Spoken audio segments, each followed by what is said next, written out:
Maurice and Odie gonna take over like Zach and Cody. Black and Snurdy is the best podcast. Gonna boom like Wile E. Coyote. Gonna meet magic, they move like they hairy. Ain't talking about mental health, no, it's not scary. You know that she coming up with the astrology. Mo got a comic and that's the best policy.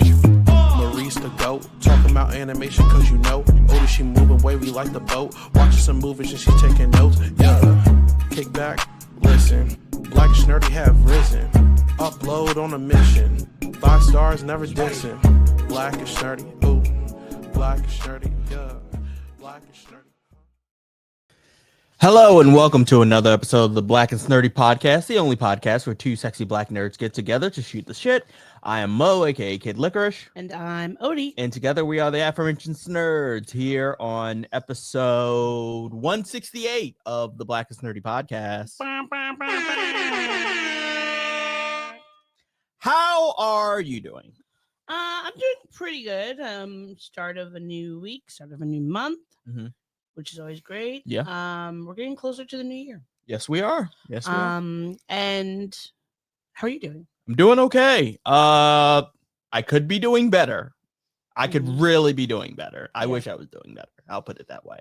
But overall, things could be worse. Always things could be worse. So I'm grateful and thankful that things are not worse.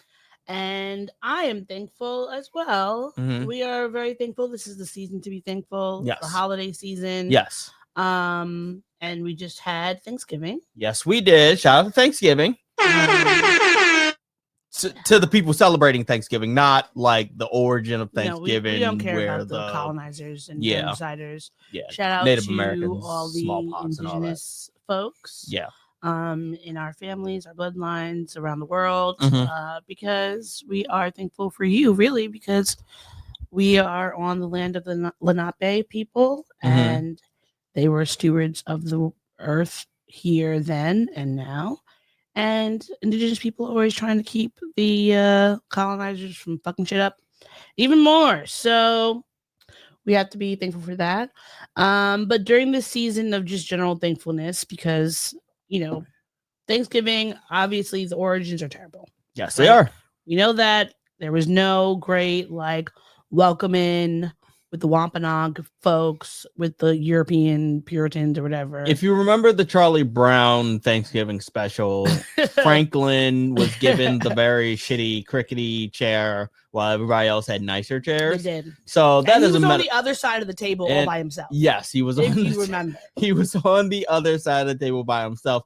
So that, in a nutshell, is probably the origins of Thanksgiving. Just black and brown folks being shortchanged to the side, shortchanged, and generally not treated well. So, are you looking for Franklin's Thanksgiving? I am looking for Franklin's Thanksgiving picture. Yes, so that we can have a visual representation of the world then and now. Yeah. So yes, we see this is America and the world. Of course, the dog gets a chair. The dog's always gonna get a chair. No. Our device. Oh my God. Our device was asking if we were talking to her. Just like a fucking colonizer. Always thinking something's about you. But anyway, as you can see, Franklin is here on his rickety little wooden chair, while everybody else has a lovely chair around them. Even the lesbians have really nice chairs. But he has this weird folded out beach chair. Isn't this a beach chair? It looks like a beach chair. Or it's either a beach chair or one of those patio chairs. Yeah, like a beach or patio chair, definitely. And funny enough, also, well, not funny enough, but ironically, the woman who's always being mean and rude, the girl who's always been mean and rude to Charlie Brown, sitting right next to him. Nice chair. Looks real comfortable. Which one? The Because one, the blonde is his sister. She's not the mean one. oh wait, who's the mean one? You're thinking of Lucy. Oh, Lucy. I guess the she's not there. therapist. Ah, yes, you're right. She's not even there. I stand That's corrected. the only justice to this Yeah. is that she was not invited to Keep Thanksgiving. Karen's out of Thanksgiving. She was a creep. She was a creep and a Karen. Yes, she was. So keep Karen's out of Thanksgiving. But if you do have to be around them around the dinner table, call them out. Call them out on their bullshit. Mm-hmm. But I did want us to, before we jump into the episode for real, I wanted us to give some things we're thankful for. Frizzle. For real. For Rizzle. Yes. So we could do a popcorn back and forth. Right? Is that what it's called? A popcorn? Yeah, like when you popcorn something, it's like you say something and you tell someone else to start saying it. Yeah. But there's only two of us, so yeah, we can play catch. Yeah, exactly. We can go back and forth. So back and forth. Back. That's not one of the songs that it is. It is. He did. Oh, man. Probably that was the time she was on the label. Let me double check. Well, I'll kick it off while you are doing that. Yeah. One thing that I am thankful for is that we are almost at 200 episodes of this podcast. Yes. We started the podcast. Well, we started the initial idea 2020 around, maybe it was like, I don't know, around this time in 2020. Mm-hmm. In January 2021, we recorded our first episode. Yes. I think it didn't go. We recorded a bunch of episodes before they officially came out. It was a trial and error sort of thing. Yeah, like a midway through. He was the composer and the lyricist and the mixing engineer and the producer. Told you. Yeah, so we're close to 200 episodes, about 32 away. And I'm really thankful about that because I have been wanting to do a podcast for years. I had started my own, but just it was difficult for me to get people, have it done consistently, editing, et cetera, et cetera. And I had been doing several podcasts for years that are now lost to the ether. Mm-hmm. I did one with my best friend Sam. I actually did a couple because we did Working Title. Mm-hmm. We did the Listen to This podcast. Mm-hmm.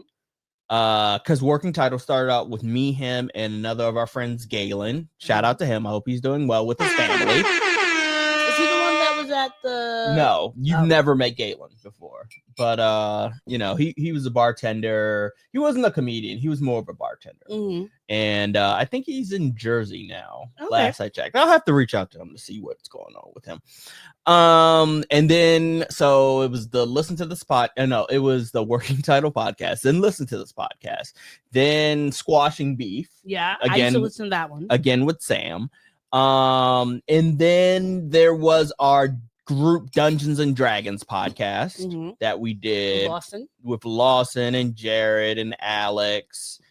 And oh no, I am blank. Amy Bellancini. Oh, that was close. I didn't want to call her something else. Well, I didn't want to call her John's wife because she's John Bellancini's wife. She's more than that.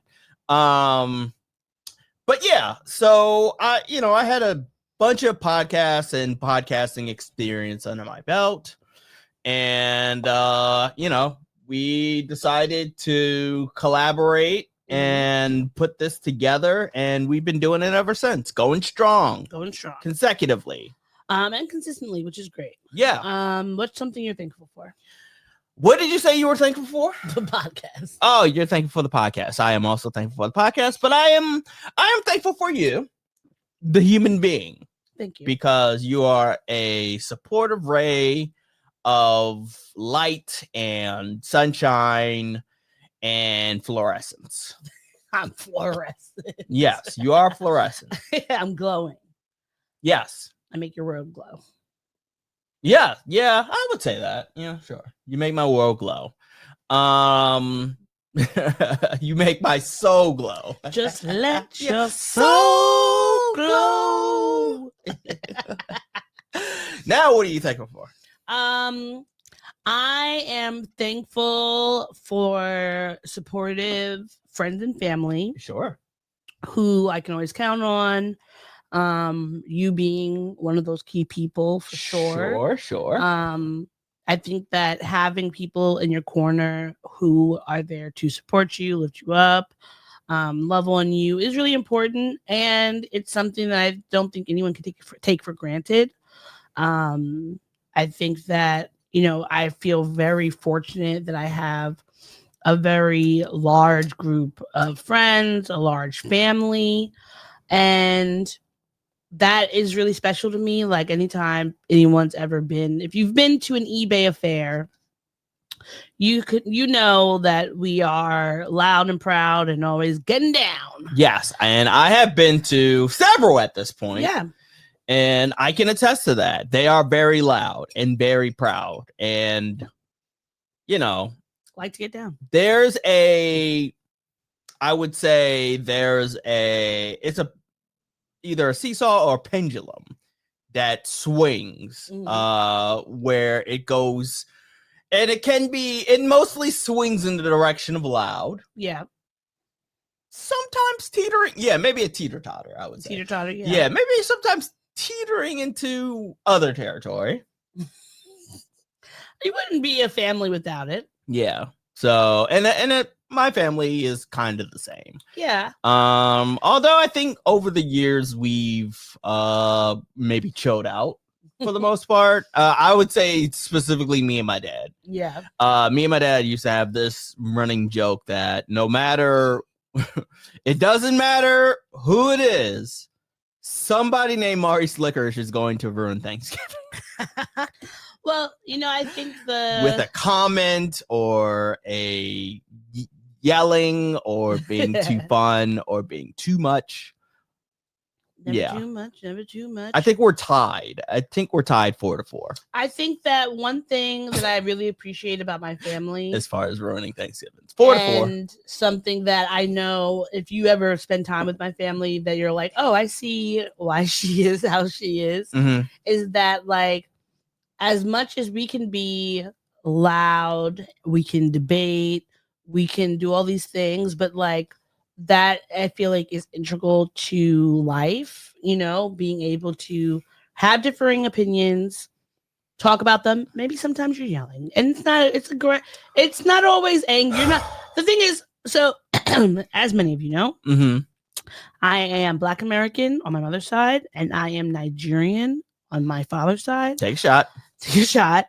And so both of those groups, loud and proud people. My mother's side, smaller, but equally loud and equally proud and equally like to get down. I think that because they're small, they have to overcompensate with the loudness. Probably. I think it's just general, also just in the genes. I think that like it's in the genes and it's energy. Yes, both. And I think that like a lot of people sat on my balls.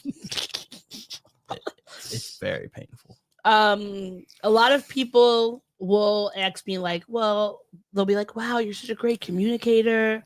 You're so wise about things. You always have all this information. And I'm like, yeah, because you cannot have a family where anything and everything could be up for debate. Right. And everyone has an opinion without being able to back it up. Yeah. And so coming from people who are like very not knowledgeable, education's important, being well informed is important, that like you can't just come in there and be a dud, like you gotta bring something to the table each and every time. You have to be prepared to not only have an opinion, but be able to back it up, be able to argue it, and have interesting debates, which is why I feel like sometimes when people have called me intimidating, it's due to the fact that like when I think something, if I feel something, if I know something, I am not afraid to say it, be direct. I don't think I'm saying it with malice or anger, but a lot of people are not used to that. Like a lot of people grow up in households where You don't discuss anything. Everything's kind of swept under the rug, and you basically are just kind of there. And that's just not my family, and that's just not me. And I really thankful for that, because as like being a woman, being a Black woman in America, I don't think it is feasible for you to be able to walk through life without being able to have like some sort of strength about you. And even though, like, when people might see me, I'm like smiling and cute and giggly and all that, and like I'm short, so it's like, oh, she's so adorable. And then I open my mouth and I'm like, wow, like I thought you were 6 feet tall. Because I just don't walk around feeling intimidated by others. So yeah, that's something I'm really thankful for. That's great. I weirdly enough, kind of springboarding off of what you're saying, I for the holiday season, I am thankful for being a male, being a man, guy, person, creature. Because I have the option of being able to keep my opinions to myself. Like, I can choose whether or not I want to be out loud and proud with boisterous opinions that could be different from others and just stand in it, or I could be silent. Or Jill Scott. Yes, I could Jill Scott this thing and just be silent. Or I can do what I like to do is to just be like, not necessarily agree, but disarming with conversations. Like, if I don't care to get super into it, like, not necessarily being dismissive, but I will say something along the lines of, you know what? I see your point, or I think I see where it's coming from. I can see what you're saying. Makes sense to me, like something like that. And that is a gift, because as somebody who in my 20s, I was very boisterous when it came to my opinions, got me into a lot of trouble. And as I got older, I moved away from that sort of personality trait of being the loud, brash, boisterous version of myself. And instead, I like to listen to all points of views and listen to all opinions and listen to all, like, sides. Or not all sides. There are some sides I just won't listen to because it's stupid. But I'll listen to enough sides, and then if I feel like I need to get into it, I will get into it. But otherwise, if I feel like it's just not, if either doesn't move me, doesn't interest me, doesn't or whatever, I will just kind of go right down the middle with a phrase that either shuts the shit down or makes it seem like everything is copacetic. Like saying, I see your point. I mean, okay. I see your point. So I will say, like, I understand what you're saying. But I would say, by the way, this is something I'm thankful for. Yeah. You have a rebuttal to something I'm thankful for? No, I'm adding to it. Okay. So I would say that if you were like, my family would appreciate those things about you that you have felt like you need to tone down. Wait, say that again. Your family would appreciate the things that I've toned down. Yeah. Oh. Because you'd be you sure about that? Yeah, being your full self. Because the thing is, like, one, it's like I said, I have a big family. Mm-hmm. So there's always. So chances are there's you throw a dart and there's probably somebody who probably believes the same thing that I believe. That's not about you believing. It's about having the ability or feels how I feel or has the same opinion. Having the conviction and the ability to say, like, I'm gonna say whatever I think, and I really don't care necessarily like that you might have take umbrage with it. It's just, this is how I feel, and we could talk about it and debate about it, and probably, hopefully, we come to some sort of understanding of one another, even if that understanding does not equate to like me changing my mind. Because I think that those things about you, of course, obviously, we tailor ourselves to those around us, but I think those things about you that you have like hidden inside yourself are cool things, and things that I appreciated about you when I first met you, because when we met, you were in your 20s. And so I saw all those things and I liked them. So I think those are not things, even though like it's understandable to be thankful that you can change and do things differently, I think there's also merit to being your full self. That's fair. But as sorry, it just dawned on me. I think that's actually I didn't mean it that way, but that's actually one of the phrases that I would use too. That's fair. I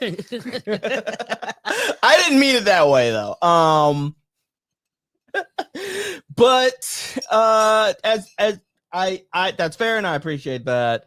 As somebody who has lived in my skin and has been my full self, there was a period where I would be nothing but my full self. Even I get tired of my full self. Even I grow weary with my full self and being my full self 24 hours a day, 7 days a week. Like, it's a lot. And because I get tired of myself a lot like that, like, and not just because I get tired of myself a lot, I've been told that I'm a lot, and by people who are both in my life and no longer in my life. I've been like, you know what?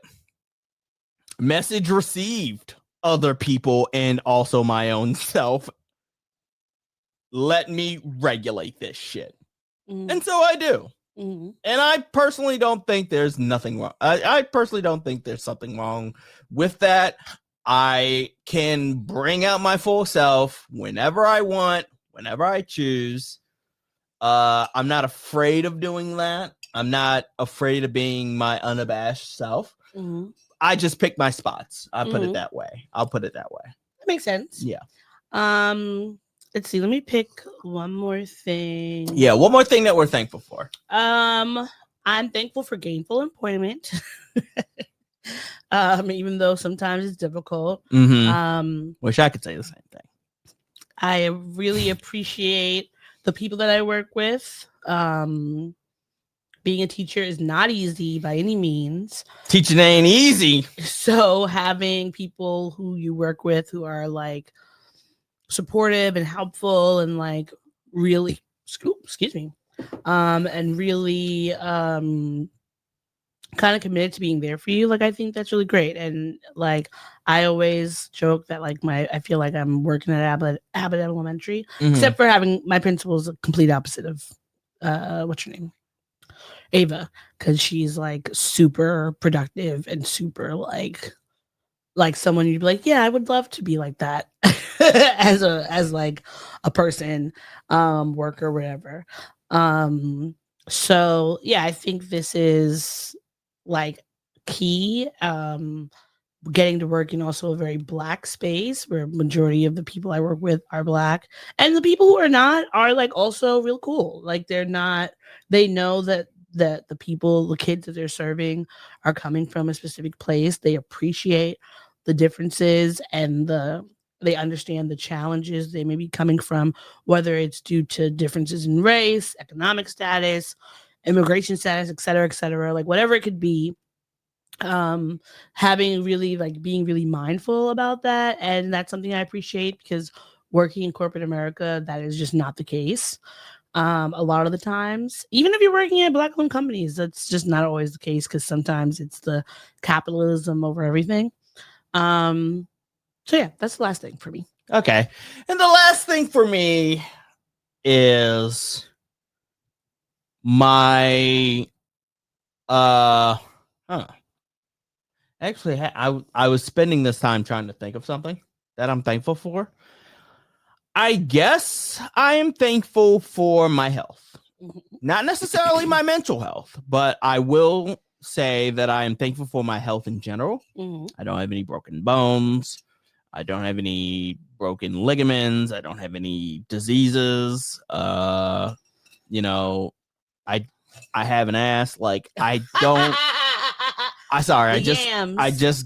just watched the King of the Hill episode where he had a diminished glute syndrome or something like that. He had to wear that prosthetic ass. Yes, he had to wear the prosthetic ass. Shout out to Hank Hill, our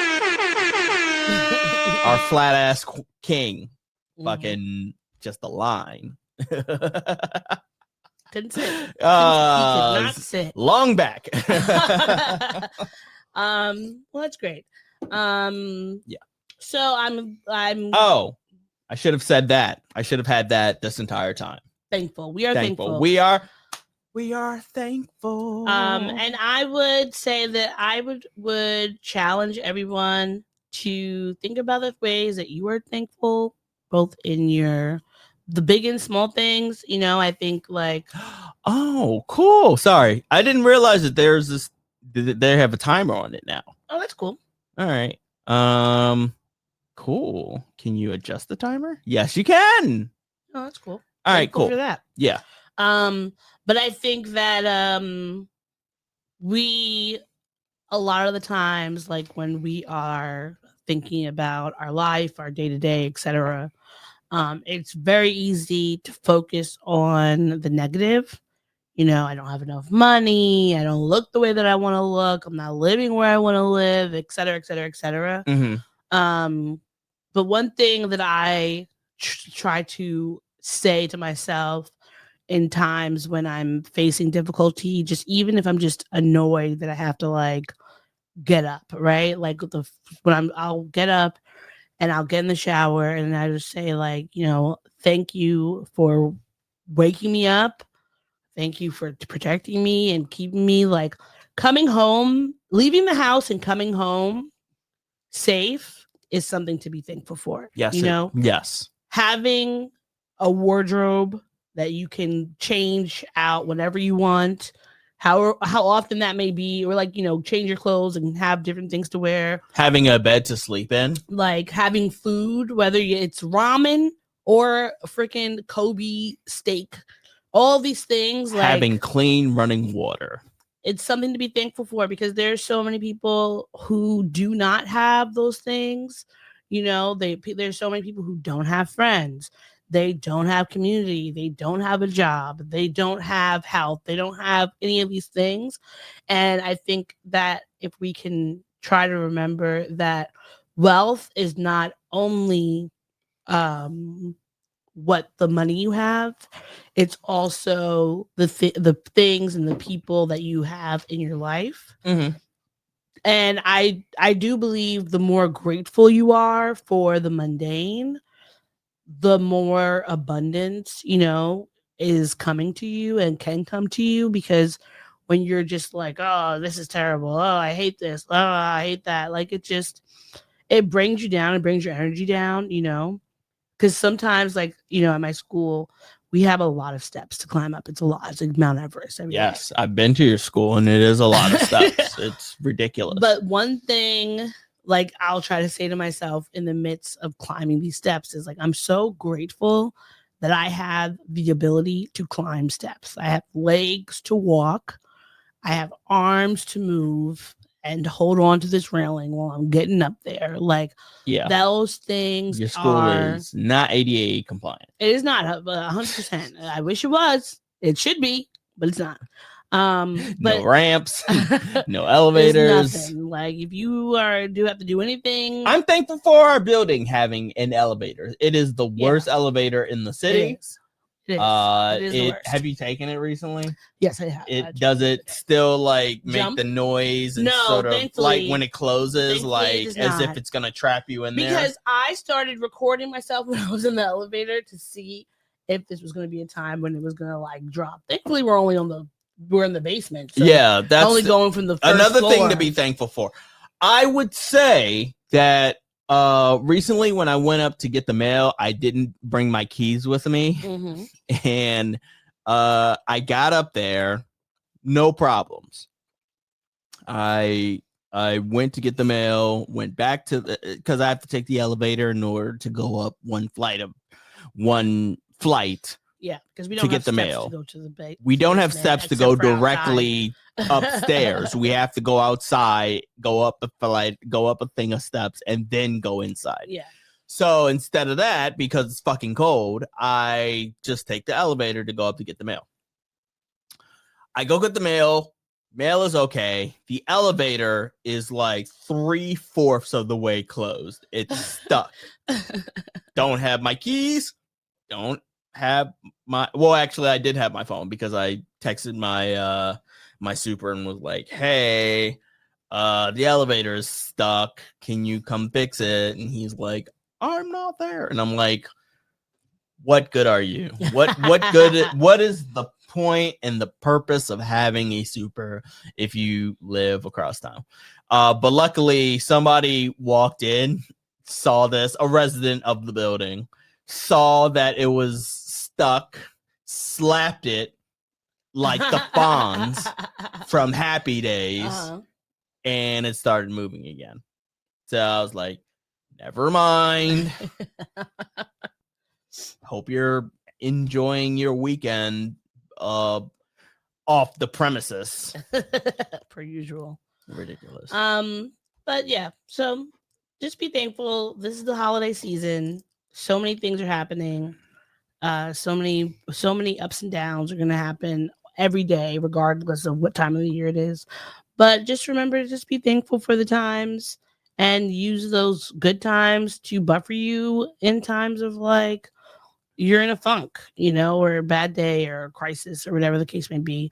Because regardless of how terrible things might be one day, they're gonna go back to being great. Like life is always a pendulum swing. Yes. Yes. It's almost like we should be thankful for the times we all wish for, the moments when less means so much more. Mm-hmm. Yes. I'll keep it that way because the rest of it doesn't apply. Escapes you. No, the rest no. How dare you?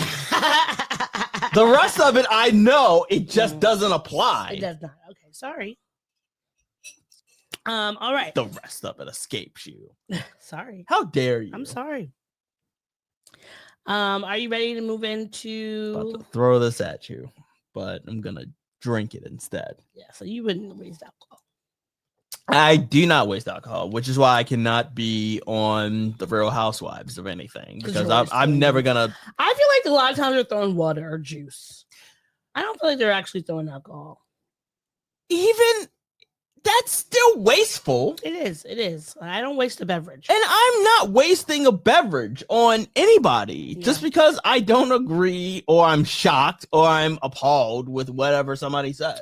No, I appreciate that. That's true. Plus, I'm a guy. I'm a male person. If I threw a drink at somebody, the next thing that's coming at me is a fist. It's not going to be another drink. It's not drink for drink. It's not tit for tat. It's gonna be tit for whap.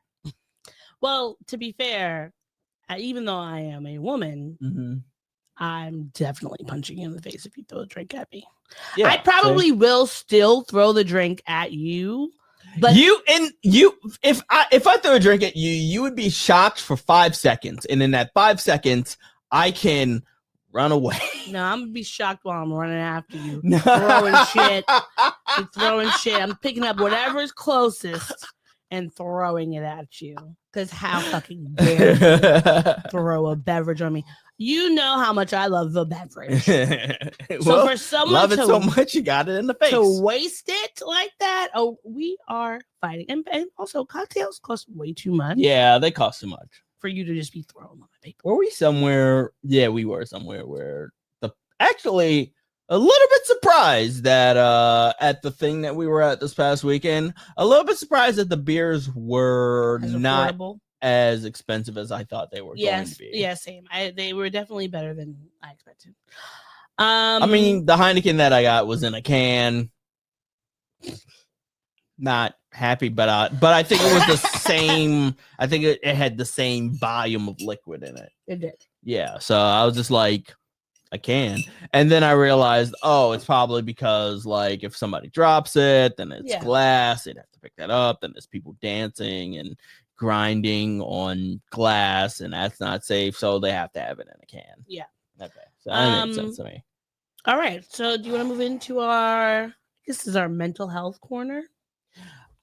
I believe it is our mental health corner. We haven't done mental health in so long that I don't think it is on here, but I think it is. Welcome to the mental health section of the podcast, where we check in with each other's mental health as well as do some mental stuff sometimes. Sometimes we take quizzes and personality tests. Pause. I'm pausing this because as we continue with our mental health section. All right. Well, how's your mental health been? It could be better. I've been having dreams of working.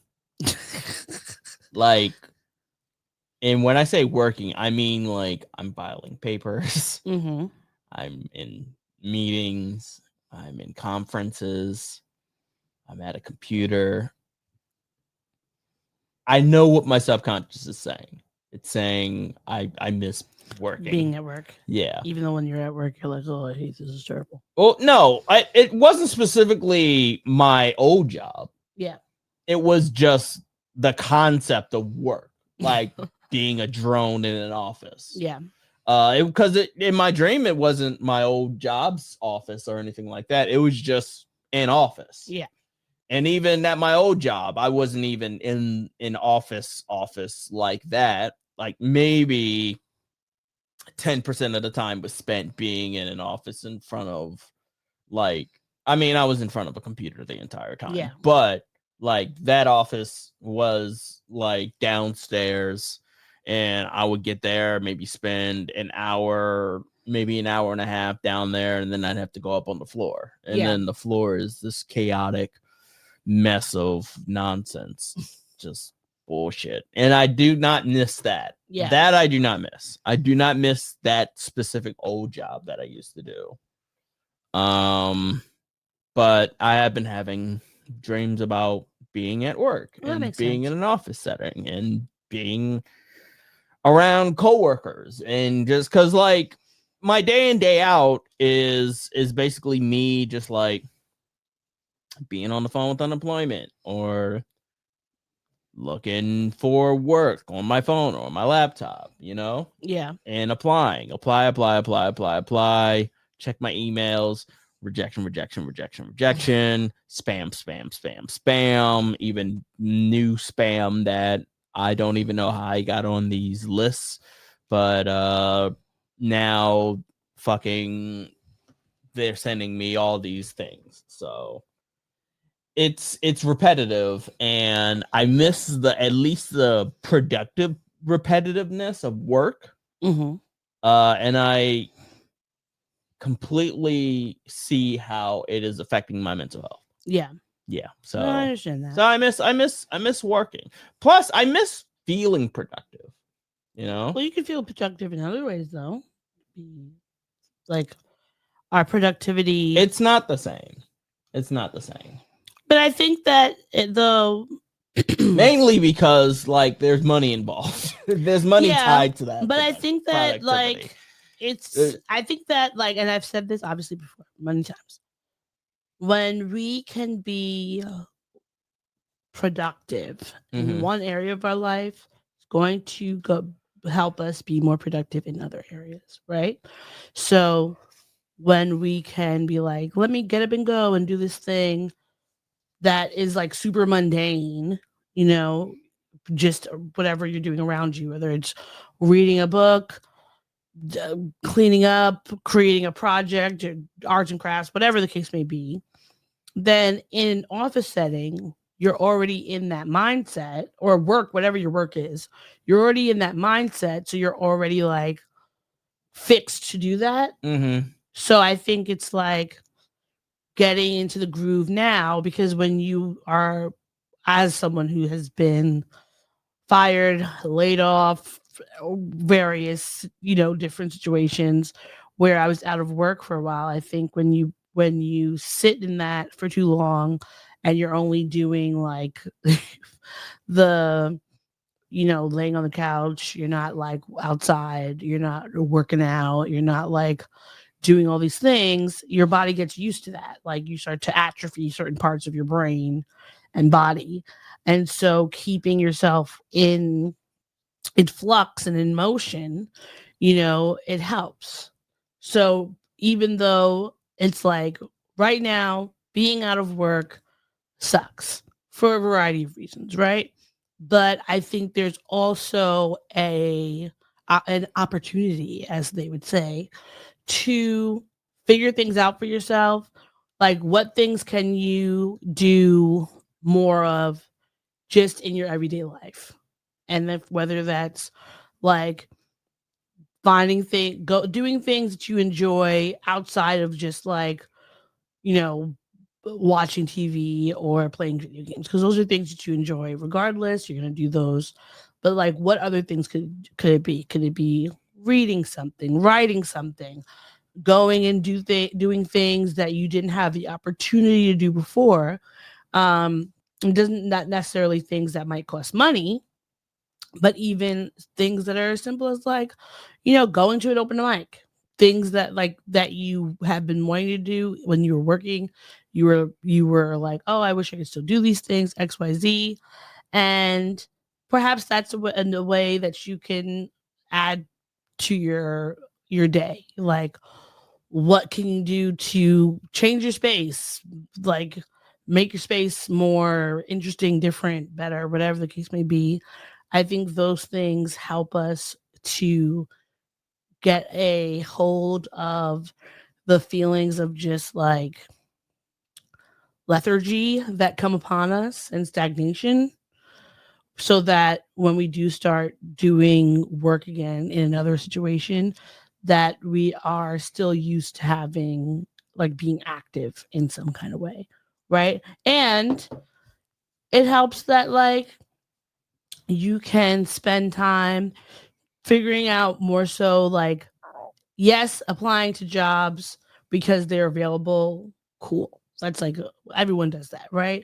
But maybe there are certain jobs that you should be applying for that you've never applied for before, or that you've never thought about doing before, or you didn't think you were qualified, or whatever the case may be, but that like would bring you more joy than what you've been doing in the past. And it's like a ability to figure out what things can work for you better. And so, we always, when we're working, it's always like, oh, I wish I could have a break, right? Now you have that break. So you can take the time and spend it not just like sleeping or like doing the mundane things that might happen, just being in the house, but doing things that also can bolster you up, or learning something new, or just doing something new, so that you can have something to look forward to in your days. Okay. Yeah, That's fair. No, I was gonna say that makes sense.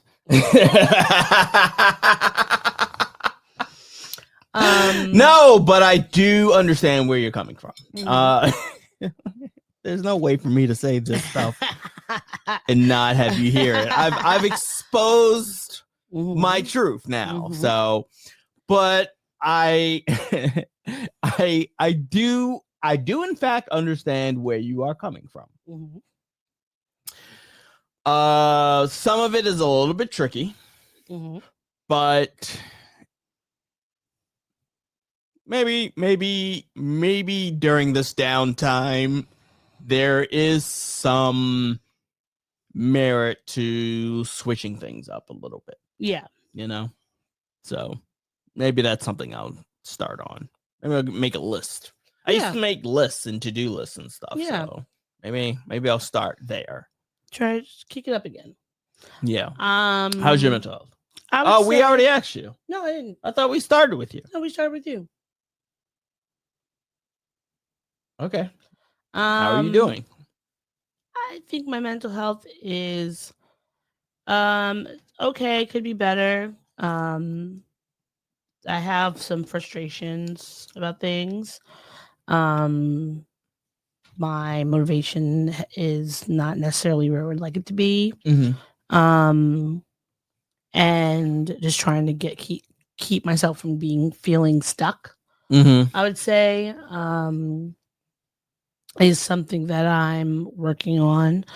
So it's just like I feel like it's a different thing every day.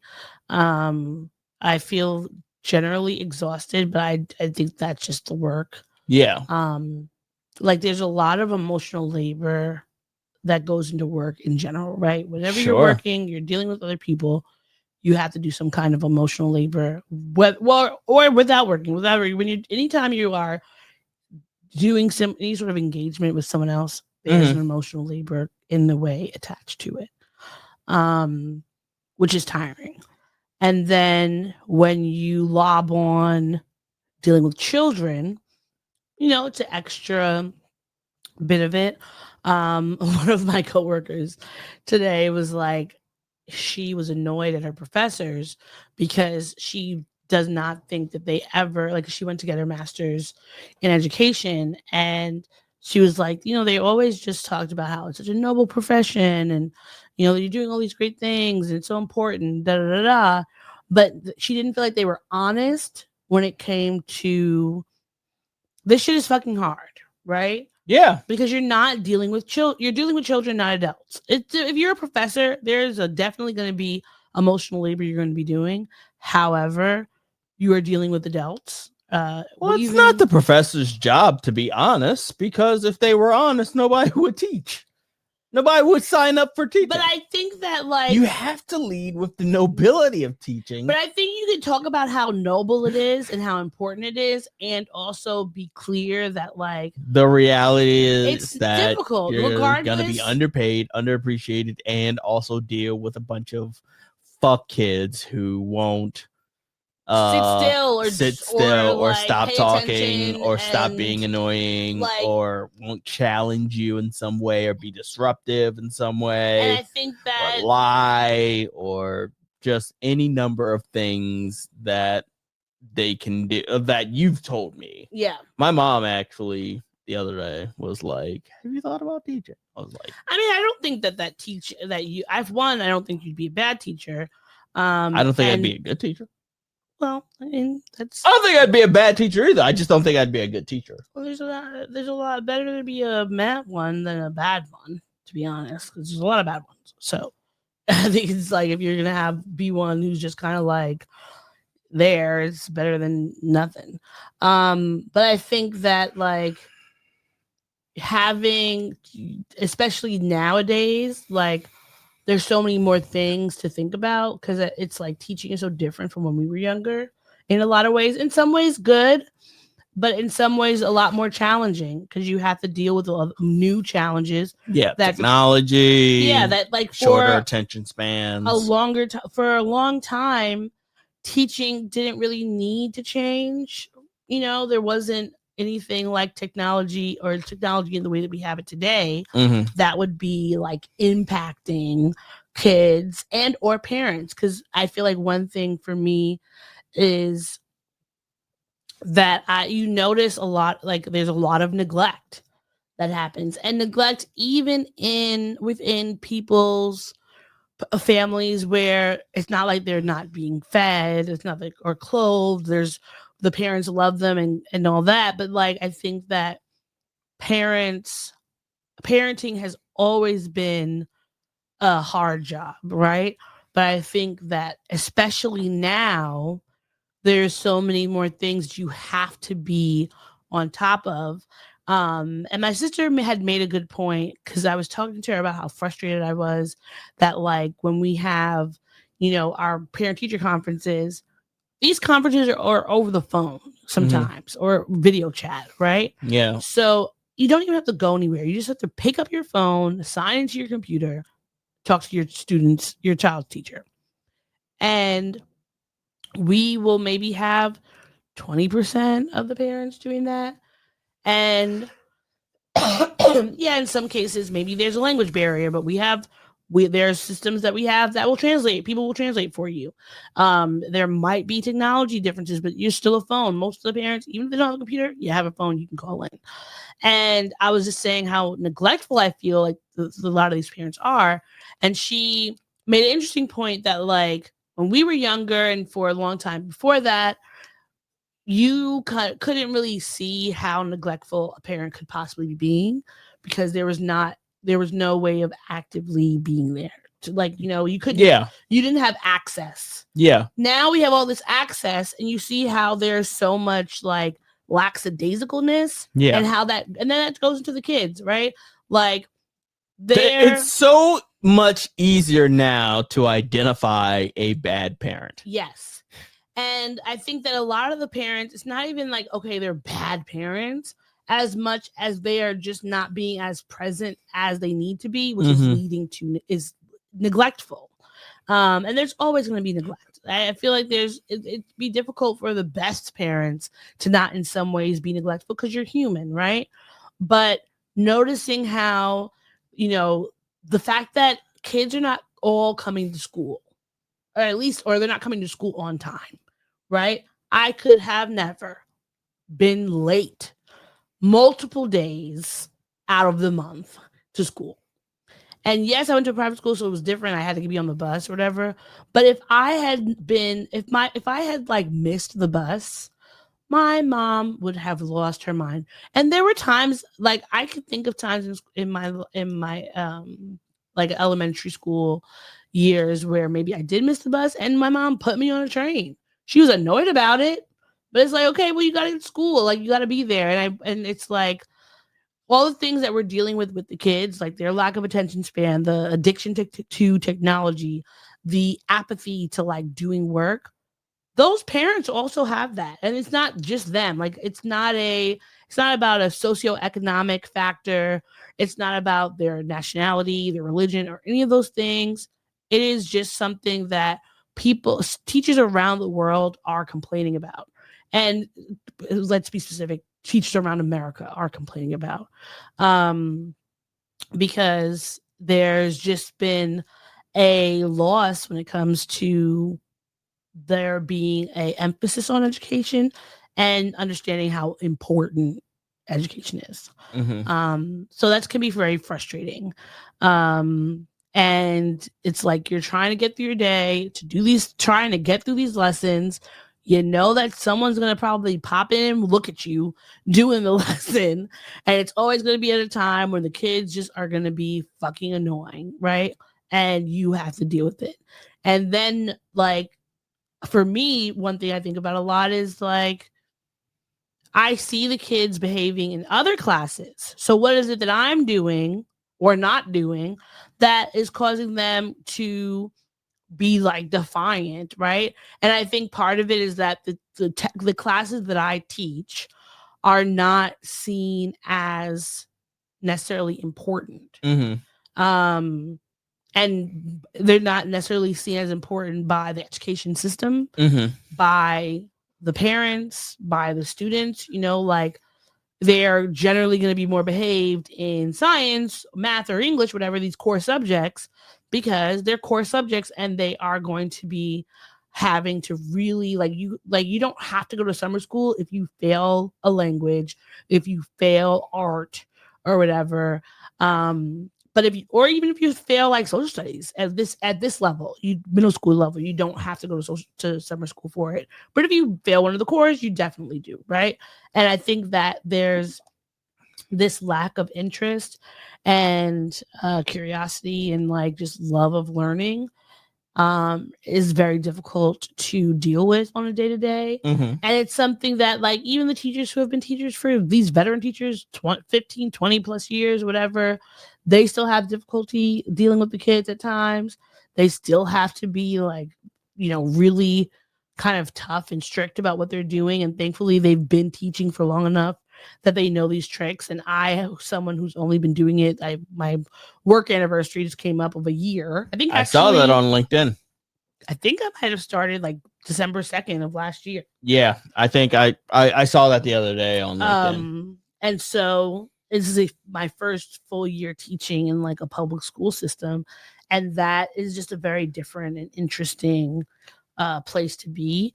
So yeah, those things are always kind of on the top of my mind because you want to make sure these kids are getting everything they need, especially because the kids that I'm dealing with are from demographics that are marginalized, and you want them to be able to see their talent, to hone their talent, and to be prepared to go into high school, college, trade schools, whatever in the world, not at a disadvantage.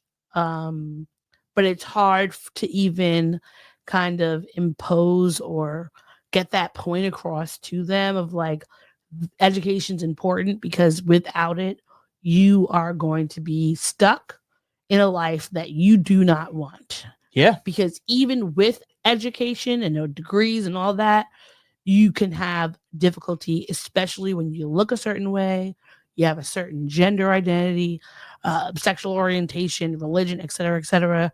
Like, if you cannot think for yourself and have opinions and be able to come up with new ideas, etc., you might really be at a disadvantage. So that's kind of where mental health is right now. But it's something like I'm trying to not just get through the day, but also like, what is the word? Not succeed. Prevail? Yeah, prevail is a good word. I'm trying to prevail over any of the things that might be struggling with. Okay. All right, cool. So that was a good little check-in. We haven't done that in a while. So one thing that I did want to do. It's been a while since we've checked in with each other. It's mental health. But one thing that I wanted to do, we actually did it during professional development on Monday, and I thought it was really cool. It was really interesting. So there's two things. So the first one is a social identity wheel, and the next one is a personality compass, right? Here's the wheel, if you can see it. I didn't realize there were things on the back. Oh, it just describes like what each of the little things are. Okay, sure. So in the social identity wheel, it has race, ethnicity, socioeconomic class, age, sexual orientation, biological sex, national origin, religion or spiritual affiliation, physical, emotional, developmental ability, first language, and gender. Okay. And so this wheel was adapted from Marcella Runel, Social Justice Education, from the UMass Amherst and Voices of Discovery, Intergroup Relations Center, Arizona State University. And so in this wheel, it asks you to list the identities you think about the most often with a 1, and list the identities you think about the least with a 2. And then there's a question at the end. So for me, I think that most of I'll just read off the things that I listed as a number 1. Yeah.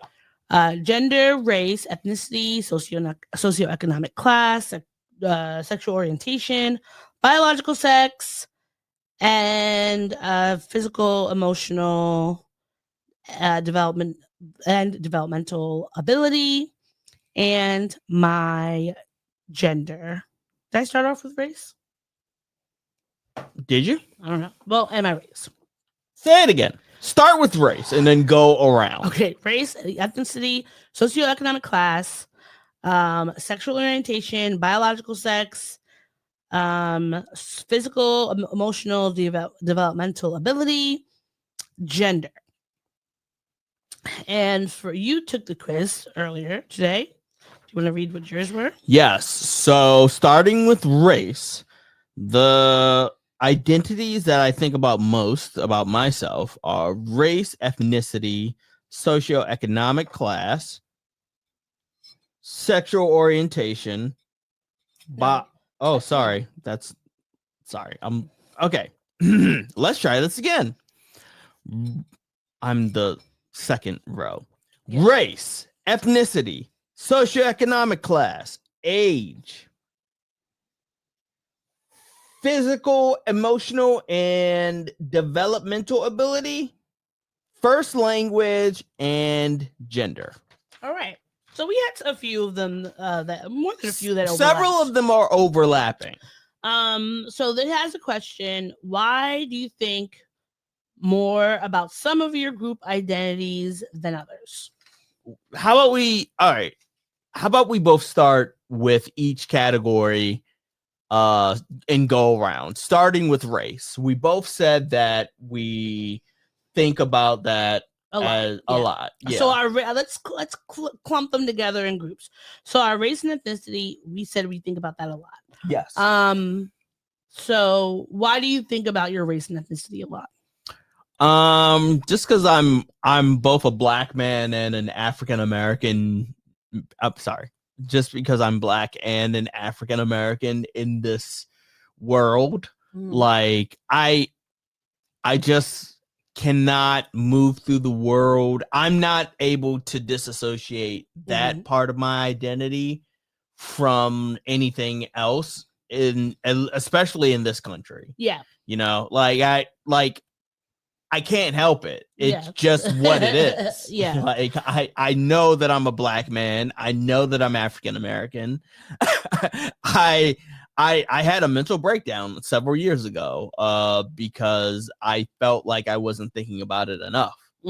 I didn't feel like I was black enough, or I didn't feel like I was African American enough. It wasn't top of my mind. And it broke me. So ever since then, I went the other way with it, and now it's all I think about. So I would say similar to that. I feel similar to that. Your ethnicity. I'm trying to remember exactly. The difference between. I looked this up. Oh, you did? Specifically. Okay. Good. I specifically looked up the difference between race and ethnicity.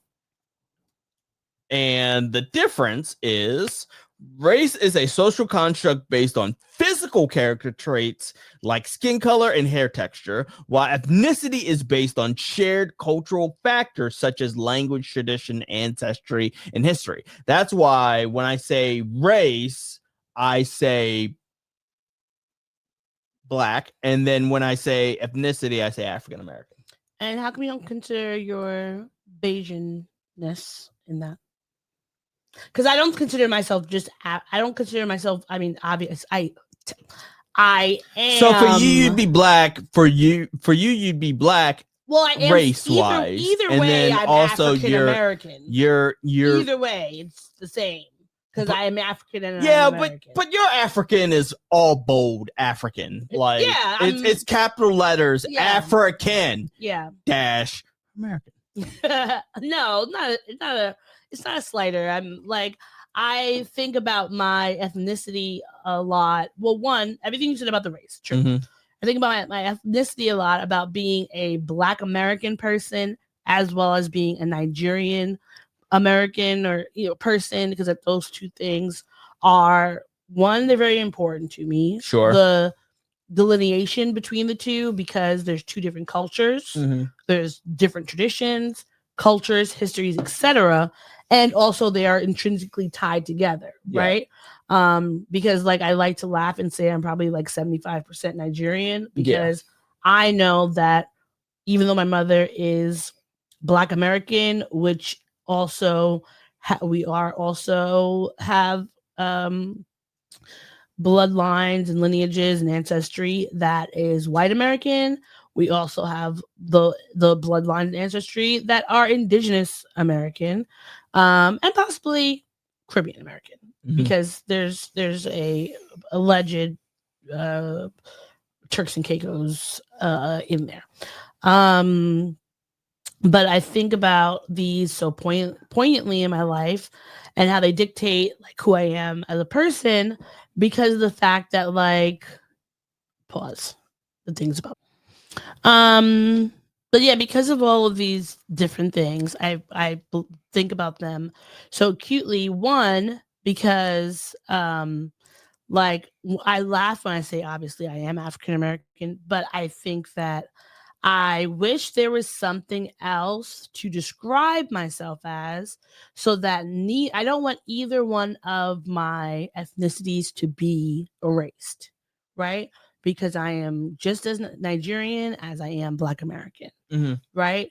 And I think that my mother, being a Black American woman, was so proud of was very proud of the fact that she was a Black person who descended from people who were stolen from the continent and built this country, and also wanted us to be proud of that, and also wanted us to be proud of the fact that we come from we know where our people are from.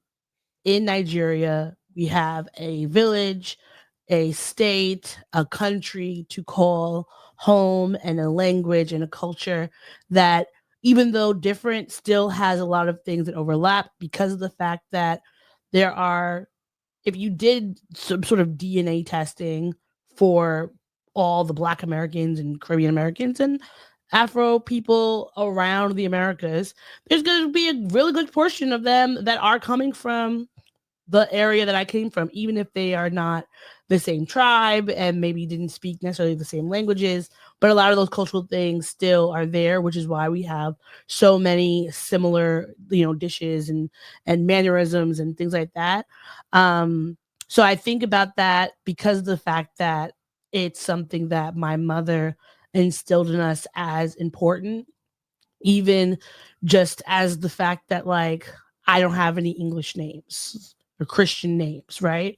Like my mother always said that she named my sister and I what she named us. It wasn't because my father was forcing her or like pushing it or asking for it, because in the time that he grew up, and even still to this day, it is more usual that you are going to meet someone who, depending on their tribe, because I will say Yoruba people are real great at having their Yoruba names.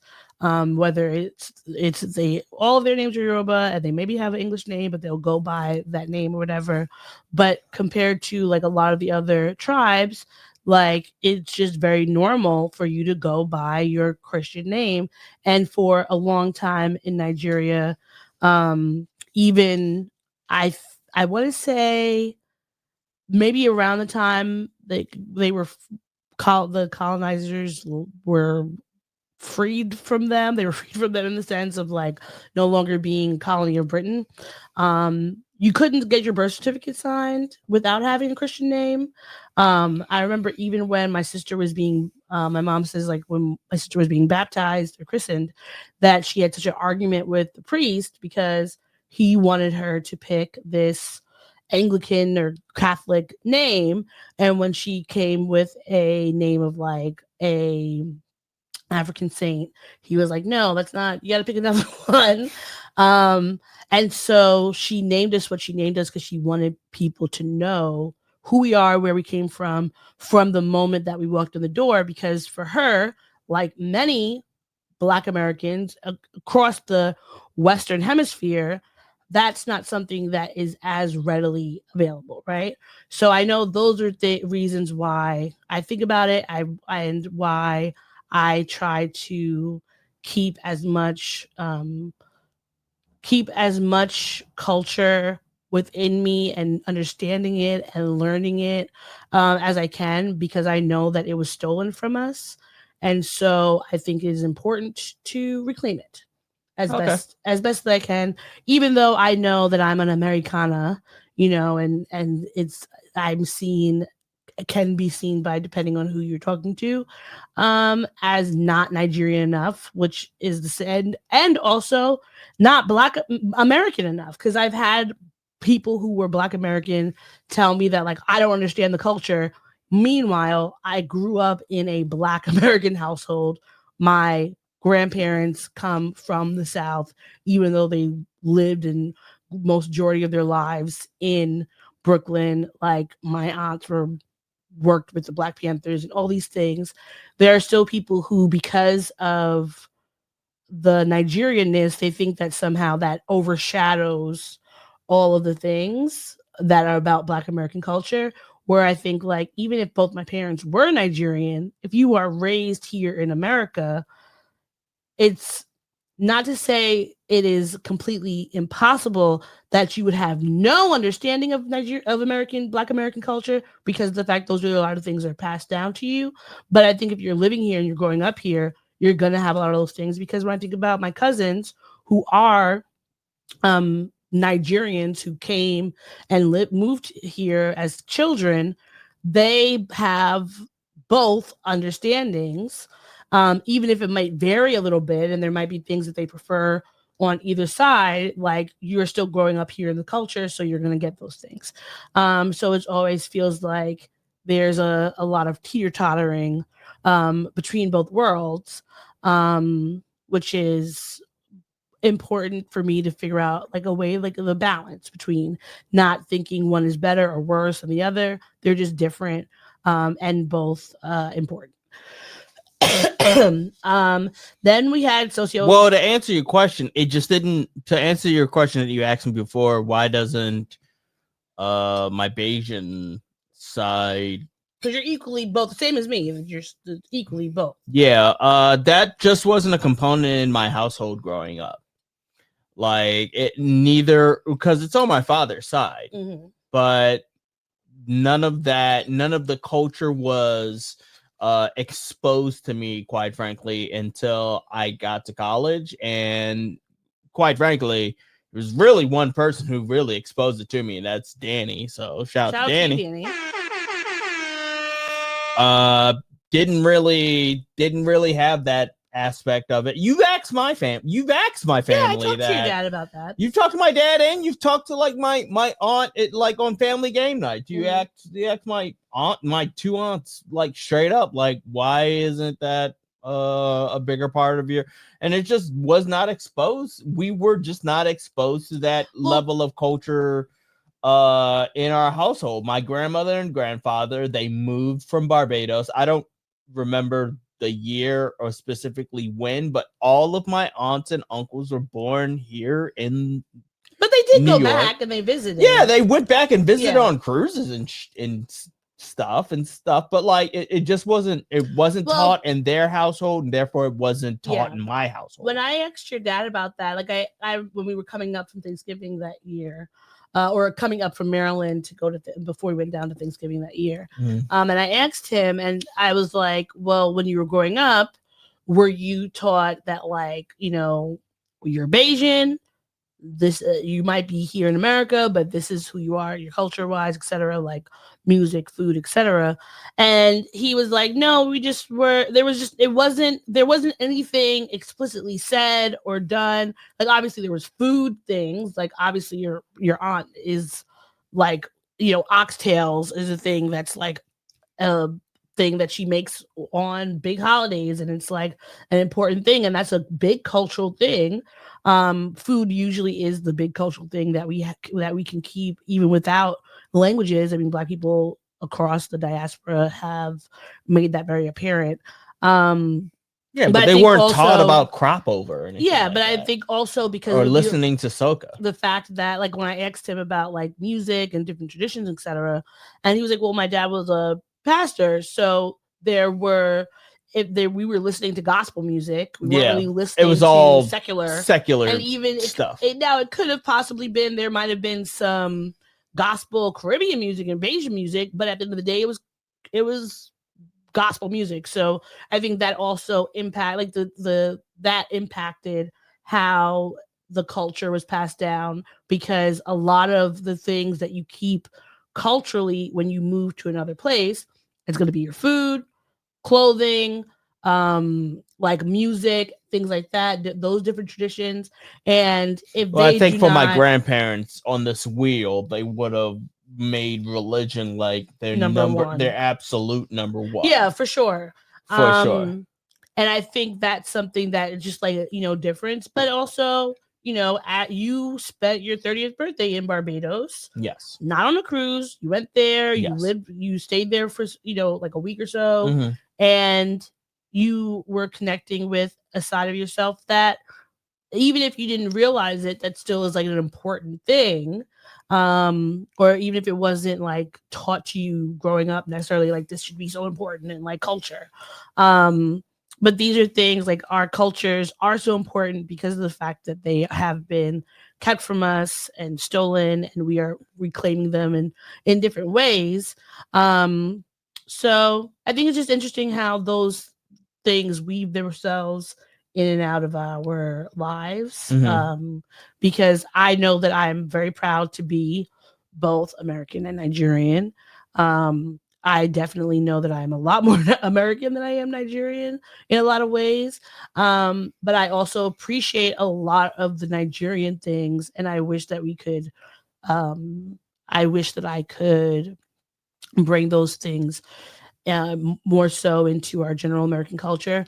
But also, funny enough, I think that when I think about my grandparents on both sides, they were way more, their cultural beliefs were way more connected at that time than I would say culturally things in the Black diaspora are now. Because one of the things my mom, always used to say is like when she first took my dad down to Spartanburg to meet the family and all that, he was just like, wow, it's just like being in the village. Like there's a lot of similarities.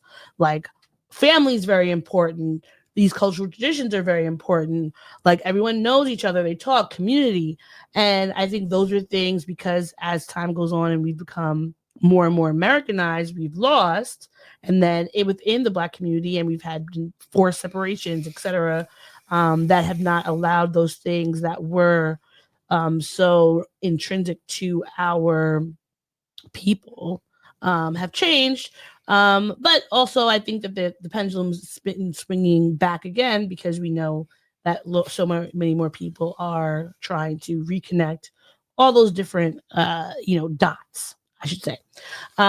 So socioeconomic class, both of us did one. I think that is just like, we live in America, so you can't capitalism city. So of money and your class, money, and how that impacts money. Another thing that we had the same, which I think would make sense. Well, I think it would be interesting to talk about the things that we had. Do you want to talk about the things we had the same and then talk about things we had different? Okay, we gotta be mindful of the time. Okay. But so what else did we have emotional in the same? development, mental ability, I understand that's what was one for both of us, because on this podcast, mental health is important. Yeah, and we know that we have different struggles and things with our mental health. We are very aware of our mental health and all the other things, our emotional and physical development, like all those things, every piece of the way that those things have impacted our life. Very important. Gender, I did number one, of course, because I'm a woman. I cannot. Wait, no, hold on. Because another similarity is our. But that's number two. I know, but but it's the same. First. Yeah, I know, but I was going to do the ones first, and then I'm gonna go do the twos. But we did the one. We've already did all the similar ones. We did not. We didn't do gender, which is what I was doing. That was the last one. Sorry, I missed that. I missed that one. All right, sorry, my bad. So gender, I put one because I'm a woman, and as a woman, I am a marginalized class of people. And as a Black woman, that adds a dollop on there of things that are both great, amazing, and honorary. Honorous, is that a word? Amazing, great things, but then there's also some terrible things that are really frustrating and annoying. And I think about often if my gender was different, and also if my race was different, how much more safer I would be in this world. Yeah. But I am curious as to why you put that as number one too, because I wouldn't have thought that your gender would be something you because I put number one for my biological sex and my gender because they are the same things for me personally. Yeah. You put gender as number one, but your biological sex is number two. So I'm curious as what the difference was for you. For me, the reason why I put my gender as number one is because, like, I as I said earlier in this podcast, I identify as a man, male. I, in the last, let's say, decade, have recognized the atrocities that men have committed onto the world. And I just so happen to live in a world where that is brought up a lot. It is not something that I can readily or not that I would want to ignore, but that is something, it just not something that falls in the back of my mind. You know what I mean? Like, whether it be the fact that the majority of all of my friends are against patriarchy or feminists or just mad aware of the state of the world that we live in and the history of the world that we reside in and that has happened in the world. It has had an effect on me to the point where I'm just very aware of myself and my skin and my penis. You know, I just know, I can't help but just be aware of being like, I'm a guy, and because I'm a guy, that's why I have to put the non-threatening hands up to say, like, hey, like, I'm not coming at you with an assault of any kind. Like, I am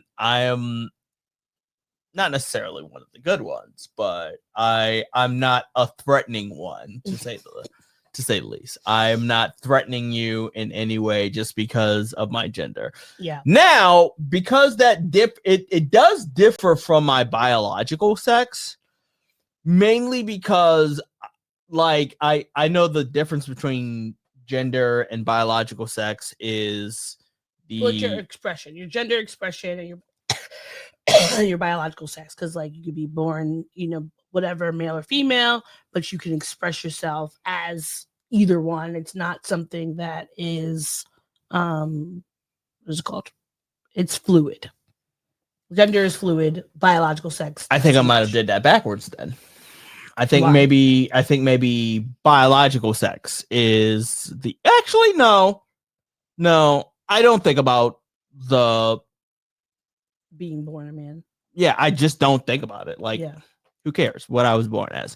How I identify myself is important. Now you like that because of how you move through the world. It's just because of how I move through the world. Yes. So that makes sense. Yeah. All right, now let's go to some ones we had different. Now, for first language, I had that as least something I think about least. You had it as something you think about most or most often. Why is that? Mainly because I live in New York City, and this is a melting pot, a bouillabaisse of multi different languages. Also, because I've been applying to a lot of companies where they ask you what languages you know, or is English your first language, and if so, what is your level of proficiency with that? Like, and I have to say native. But when I wake up in the morning, like I just acknowledge that I'm an English speaking person, because a lot of different languages have different ideological thoughts. Yeah, for sure. The fact that the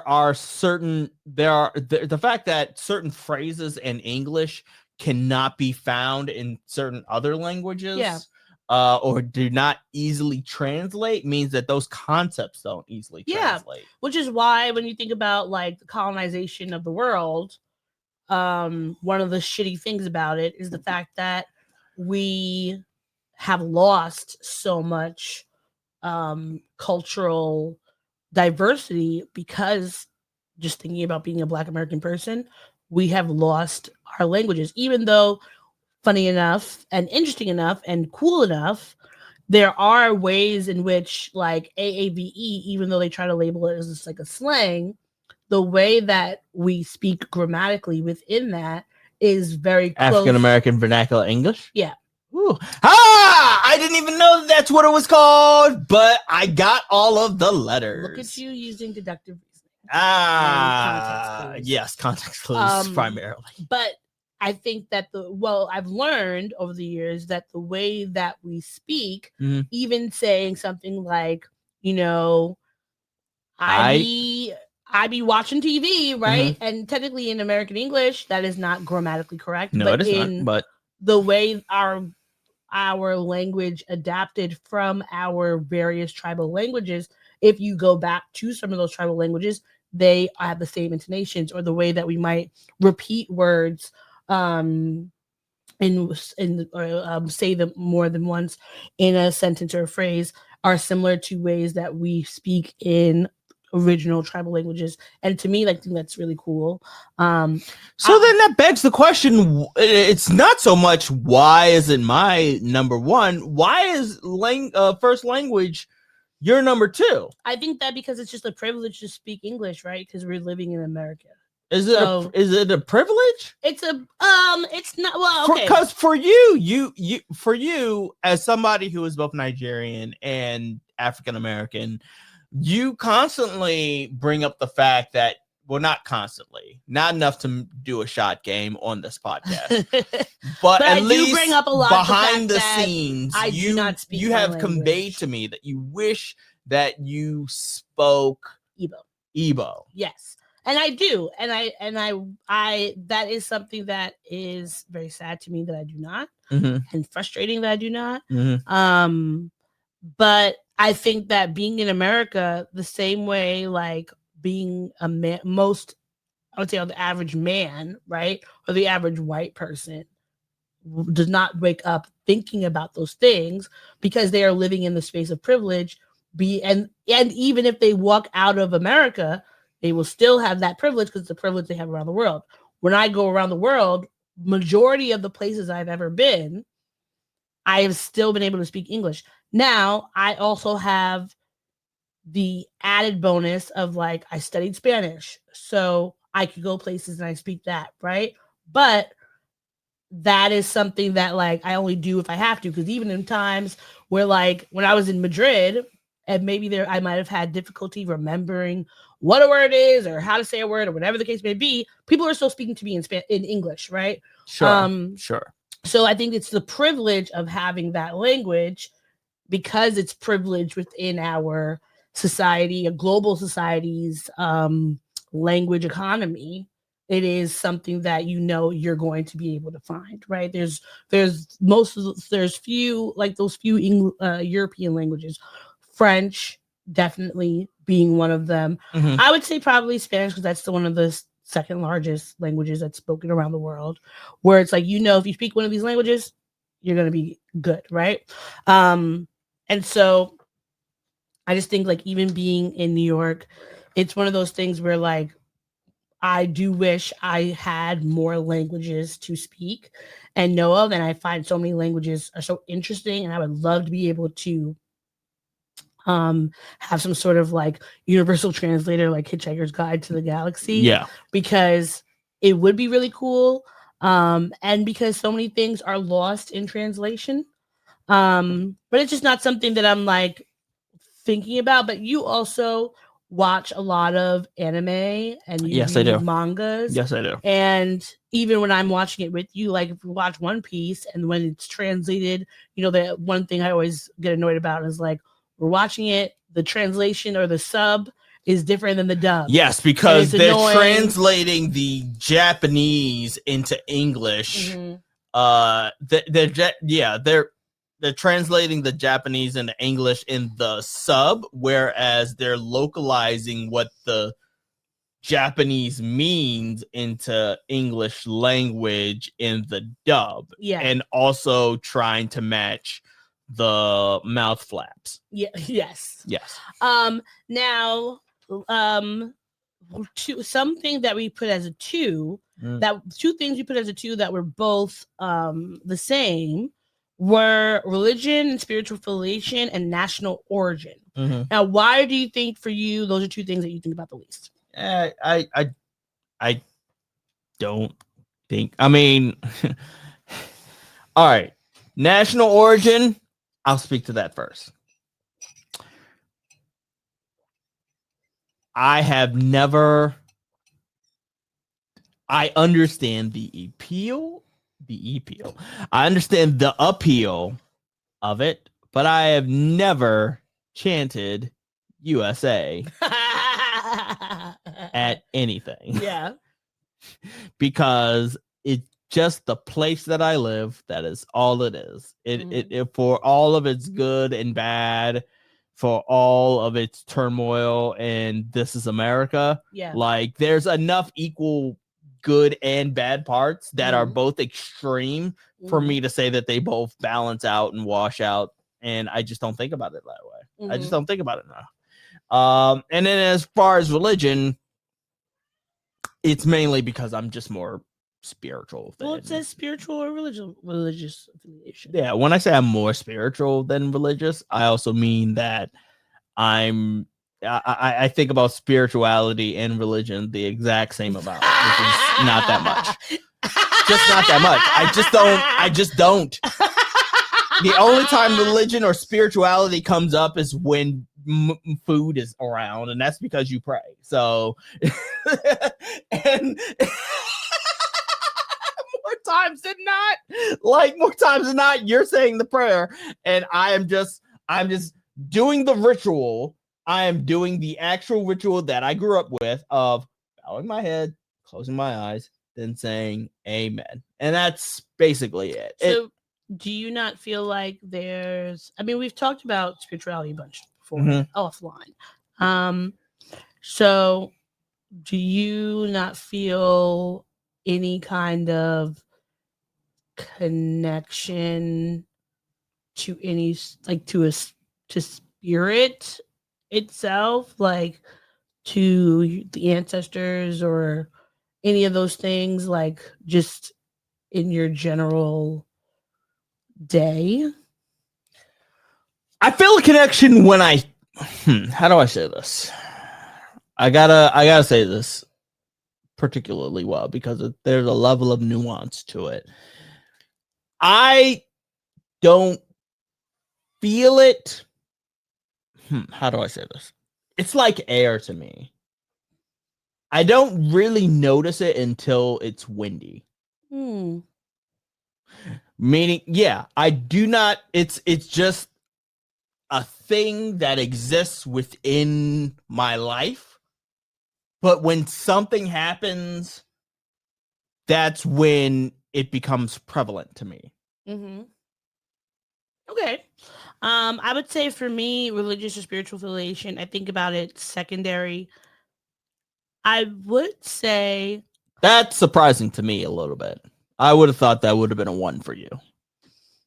Well, because you're always talking. Let me be respectful. You mention spirits and spirituality and the ancestors enough for me to think that it would be something that you would have caught.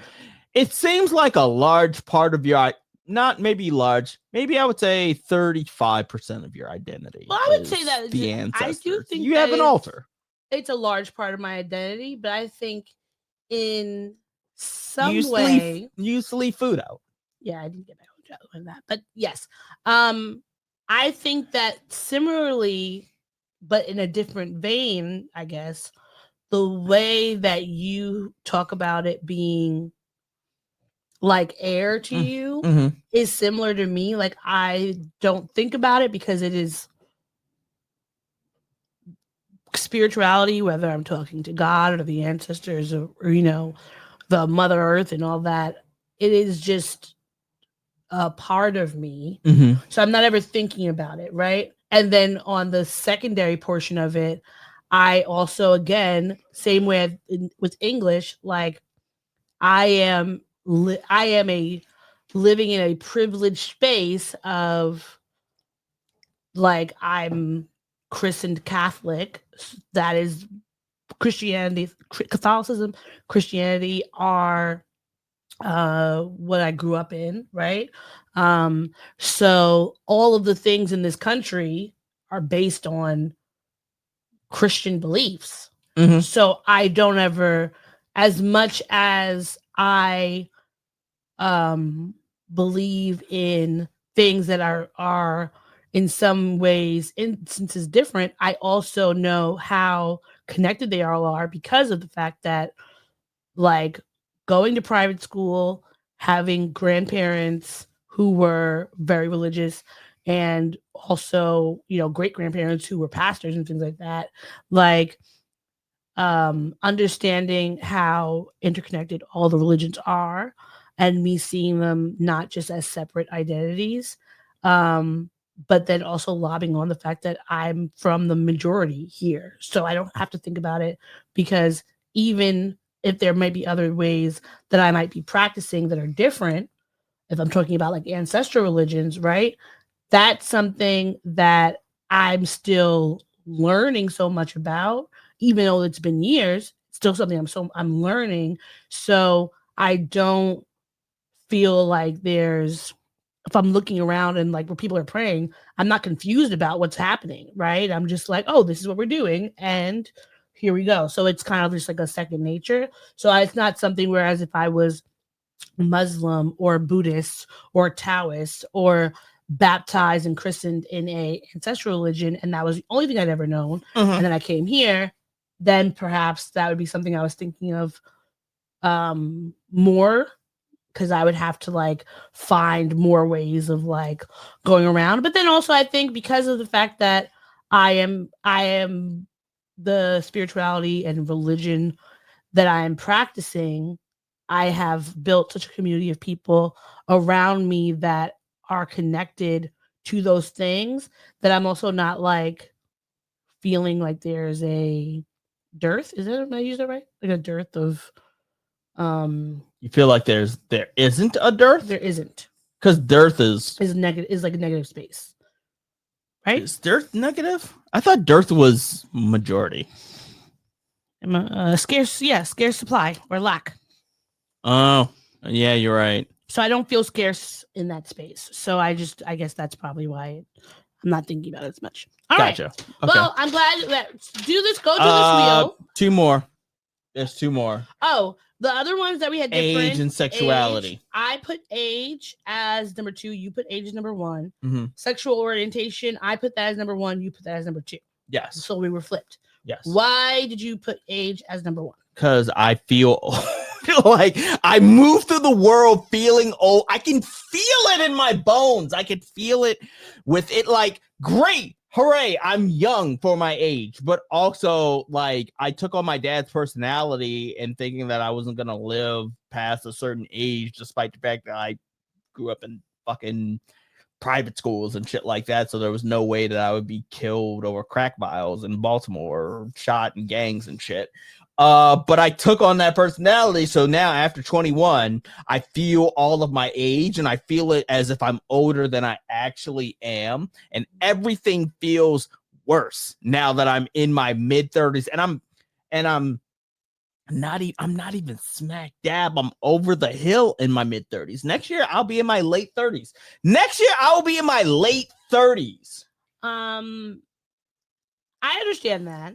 And I feel my age. I feel my knees like kind of fucking the cartilage in my knees like turning into peanut brittle. Mm-hmm. I feel like the various lack of jiggle in my penis, like for erections and shit. Like I feel my age. Mm-hmm. I told you my dad gave me the juicer so that I could drink more lemon and watermelon, which apparently was good for sexual prowess. Oh, well, the healthier you are, the better you are at sex. So Great. it does help. Thanks, Dad. Look, shout out to him for finding things that are work. Because think about your dad's older. He's much older. He's double our age, but he also gets it in. Yes. Well, not that, but more so he has, even in his as being like a mature person, is still. Did you say mature or much whore? Mature. Oh, okay. Still finding his ability to like tap into his youth and youthfulness. I would say for me, that is why I don't think about my age as like, I think about it in certain ways of like, yes, I'm getting older. So like more about like the things that I want to do and the time that I have to do them and that I would like to have to do them and all that. But I also think that like one thing that I grew up with, just thinking like growing up with my Nana, she was like, she passed away when she was 77, but she always was very youthful, right? Like she never wanted to go to the senior citizens home to like visit, like not to go live, but like she didn't want to go there. That reminds me, I meant to ask you, do they do sprays at funerals? Yeah, and after when you are celebrating the person who passed away, celebration of life and the party. For real? Yes. You spray everything. Imagine anytime there's going to be a party, it's going to be sprayed. Okay, but I just wouldn't think have enough time. I know. Sorry. Continue. We don't have enough time. Continue. Like when I think about my age, I think about it as in time and not so much my body, because I think about like how the people in my family, both here and abroad, like in both sides of my parents, have kept their youth in various ways, like movement, travel, being open-minded, doing different things, not allowing different parts of themselves to atrophy, whether physically, mentally, emotionally. And that is why I just don't think about it, because I'm just trying to make sure that I am still feeling like myself and not feeling like, oh, I'm this age, so I just have to sit here and, be under a blanket and not do anything because I'm this age. Because at the end of the day, there are people who are 80 years old who are becoming bodybuilders for the first time, right? Like whatever your age is, just a number. Your body obviously is going to have signs of aging, but just because we are aging doesn't mean we have to be aged. Sure. Like you are older, but you don't have to be old. And there are no people who are old and they're very young, because they have the pieces about you, like youth is like you're curious, you're open, you're interested, like you are having that childlike wonder. And I think that by holding on to that and nurturing it and not letting it seep out of you, it helps. My sexual orientation, I think about that, like being queer, and in a heteronormative relationship is interesting. Why did you squish your face up like that? I mean, are we? Are we in a heteronormative relationship? Yes, because we're heterosexual. And we're in a heterosexual relationship. That is heteronormative. Okay, sure. So if you were in a, all right, you got to be in a same-sex relationship to be in a homosexual one, or if a queer one, if one of us was trans or non-binary or something like that, but that is not the case. Okay. So, and I think also, again, I think in that instance is where when you talk about how you think about your manness in like the privileges that come with that, I think about my apparent straightness and the privileges that come with that. Because it's somehow, some way throughout the day is going to be, made apparent to me. I don't think about it at all. I've been through my sexual orientation awakening. I expressed that. I made jokes about it. I told my family about it. People know it is what it is. And then I moved away from it. Like, not moved away from it. I just made it so much a part of who I am as a person that it's just second nature. It's air. It's air. Yeah. All right. All of the number ones are just air. Well, very cool. So maybe that should be the title. It's air. It's either it's air or I could see that. Go look at the social identity wheel. Check it out. It has lots of information. You can go find it. The second one that I want to talk about is the personality compass. Pause. All right. So now we're going to talk about the personality compass. So the personality compass, a new way to understand people. This is what this is adapted from. It was created by Diane Turner and Thelma Greco in 1998. They have a website you can go to do this yourself. I think you should. Let us know what you got. Understanding the 4 compass personality types, a new way to understand people. So we have there is oh, come on. North. Yeah, West, but it won't. East Okay, and here. South. Yeah. North. Let's do it.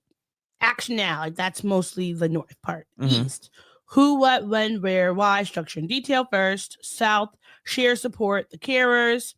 West. Imagine, generate the vision, meaning the big picture. So on the paper, some ways that they describe North: natural leader, goal-oriented, fast-paced, task-oriented, assertive, decisive, confident, determined, competitive, independent.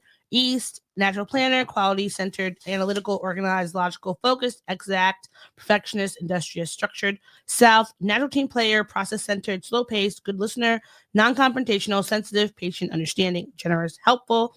West: natural risk taker, idea centered, creative, innovative, flexible, visionary, spontaneous, enthusiastic, free spirited.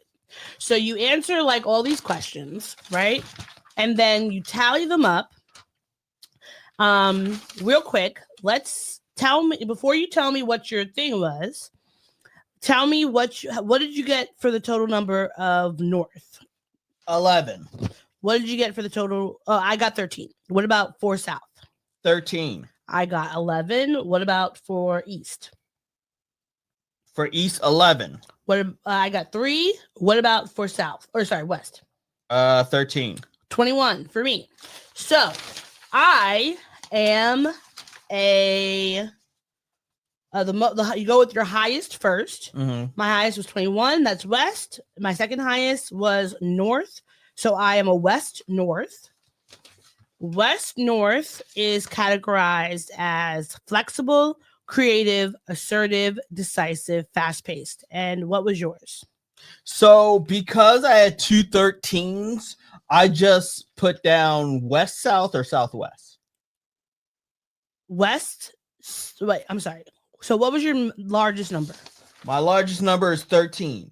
That's West, and what else? No, that's also South. I'm asking you what it was besides West. Besides West is South.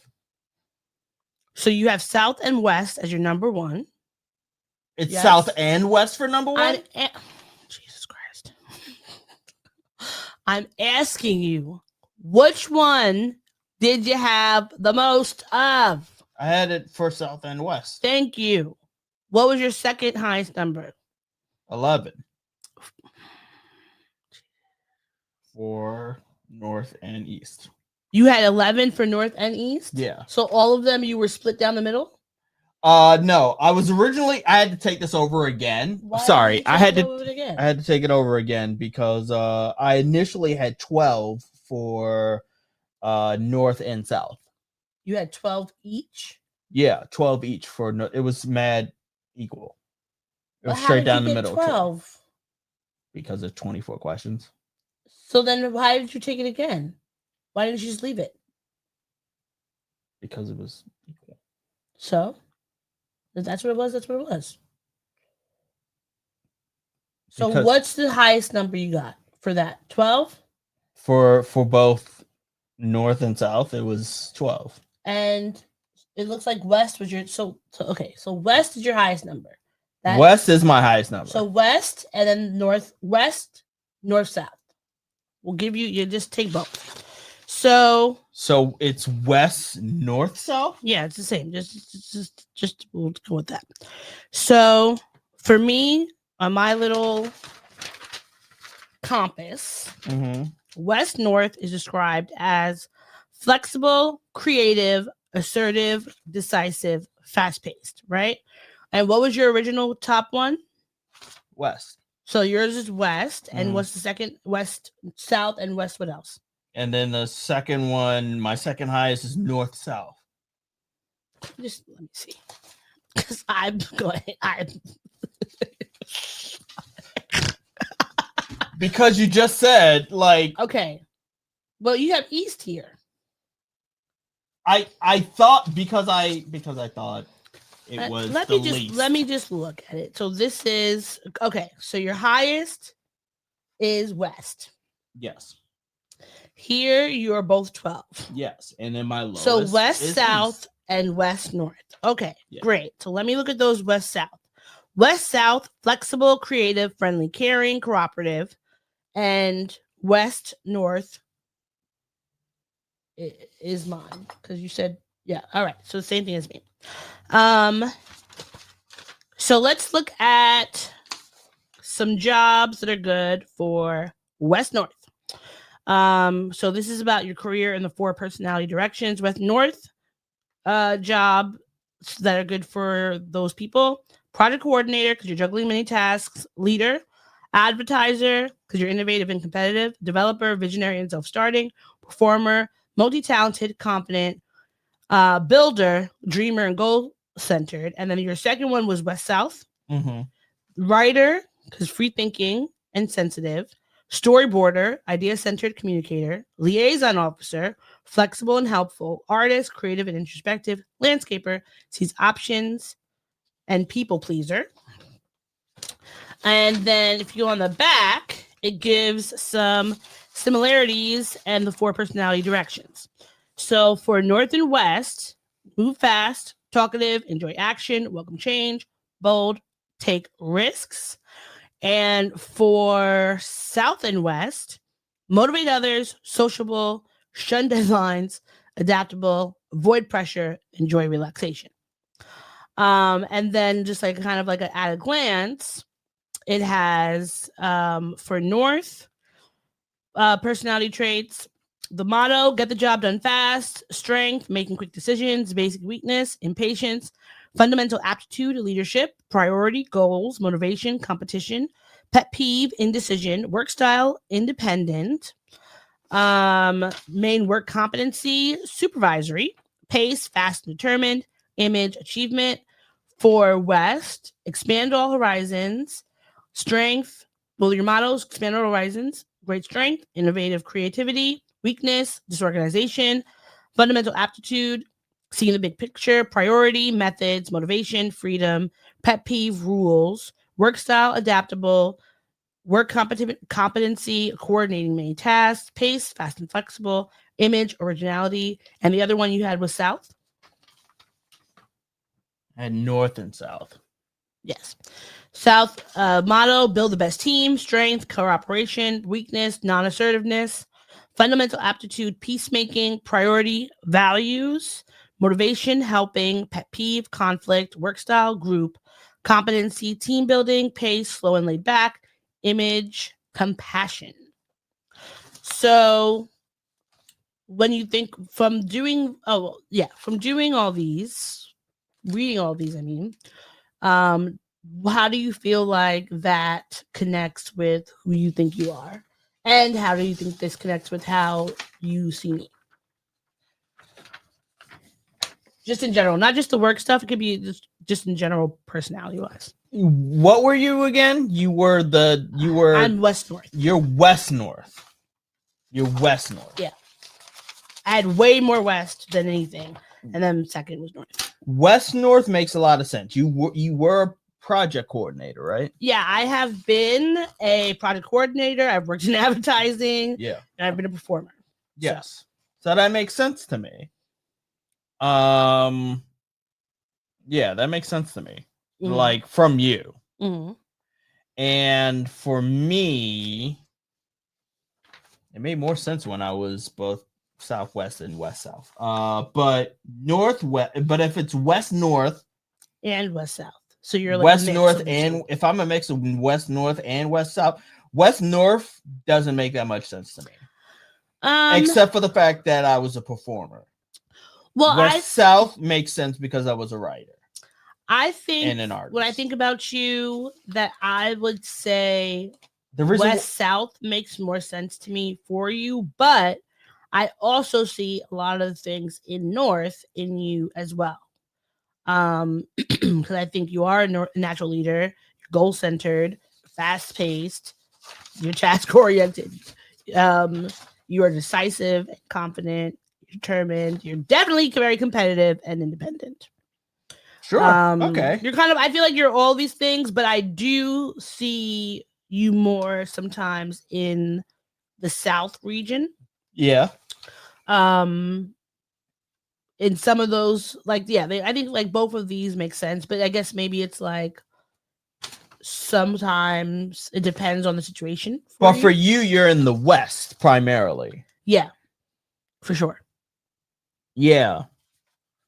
You are disorganized. I don't mean it as a diss. I just mean that's the first thing that popped out to me as soon as you said that. As soon whatever. And you're adaptable. And you're all about freedom. Yeah. So I feel like you're fast and flexible. Originality. Coordinating many tasks. Rules doesn't make any sense because you don't like rules. Well, here's the thing. I like rules, but I want them to make sense. And I don't like not being able to change a rule to make it make sense in a situation. I feel like rules are good because I do like structure in things and having a clear, like, this is what we should be doing. And I understand why rules are important, right? However, I also feel like there's a lot of times when rules can, like, they can change up a bit. But I thought this was really cool. Go on the website, folks. Do it. See what your compass is. It's a real cool thing. It's like you can look at how this has some of the enneagrams and I don't know how to say it. The enneagram types. You mean anagrams? Anagram. Thank you. They have the MBTI personality types, your temperaments, all these different things. And on the website, you don't have to do it on paper. They have just cool little thing here. Go through it, see what it says. See what it do. And tell us what it says for you. And I think these are good things to think about. Both, we did this at work, obviously, because we're thinking about team building, but think about it, how it works for you in your real life and how you can work, how these traits go through not just work, but also your relationships in any type of dynamic you're in. Well, that's all for us this week. Thank you for watching, listening, and sharing and commenting and all that stuff. We will see you next week. Have a great rest of your week. Get some rest, drink water, take your meds, all the good stuff. And that's everything. That's everything. Bye. Bye. Thanks for listening to the show. If you'd like to contact the podcast, you can reach us via email at blackandsnerdypodcast@gmail.com. You can also find us on Instagram and TikTok at Black and Snurdy Podcast, as well as on Twitter at Black and Snurdy. You can find me, Maurice, on all social media under the handle Licorish is Legit. That's LICORISH is legit. And you can find me on Instagram. It's ThatsOD, and on Twitter, THATSOD_E. And don't forget to like, rate, and subscribe to us. Tune in next time to the Black and Snurdy Podcast, where nerds of a feather rock together. Remember, Bye. boy. Not yet. Not yet. No, this is keeping it. We're keeping this in. Don't forget to take your meds and your subs and drink water. Bye. Bye. I actually want to keep that.